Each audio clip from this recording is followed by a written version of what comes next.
Facebook আর YouTube খুললে এখন দেখছি সবাই শুধু অরিও বিস্কুট দিয়ে কেক বানাচ্ছে, তাই ভাবলাম আমি একবার ট্রাই করে দেখতেই পারি। তো ওই জন্য নিয়ে নিয়েছি 2 প্যাকেট অরিও বিস্কুট। তারপর বিস্কিটগুলোকে আমি প্যাকেট থেকে বের করে ক্রিম আর বিস্কিটটাকে আলাদা করে নিয়েছি। তারপর বিস্কিটগুলোকে একটা শিলনোড়ার মধ্যে দিয়ে ভালো করে গুঁড়ো করে নিয়েছি। তো গুঁড়োটাকে হয়ে গেলে আমি একটা বাটির মধ্যে দিয়ে তার মধ্যে সামান্য পরিমাণে একটু দুধ দিয়ে একটু ফেটিয়ে নিয়েছি। তারপর 1 প্যাকেট ইনো দিয়ে দিচ্ছি এর মধ্যে। তো ইনোটাকে দেওয়ার পরে দেখলাম আমার আরেকটু দুধ লাগবে, তো ওই জন্য আরেকটু দুধ দিয়ে দিয়েছি। এটা কিন্তু ফ্রিজের দুধ নয়, এটা রুম টেম্পারেচার ঠিক যেমনটা থাকে তেমনটাই দুধটা দিয়েছি আমি। তারপর ব্যাটারটাকে ভালো করে ফেটিয়ে নিয়েছি। ব্যাটারটা ঠিক এইরকম করতে হবে।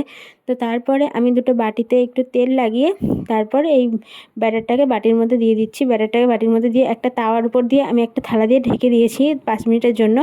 তারপর থালাটাকে তুলে 5 মিনিট পর দেখলাম একটা টুথপিক দিয়ে যে ভেতরে কাঁচা আছে কিনা, তা দেখলাম না, হয়ে গেছে। তারপর আমি ঠিক বুঝতে পারিনি, মানে এতই জোরে জাল দিয়ে ফেলেছিলাম আমি, তো এটার নিচে পুড়ে গেছে। তো কেকটা কিন্তু খুব সফট হয়েছিল, তোমরা একবার ট্রাই করে দেখতে পারো।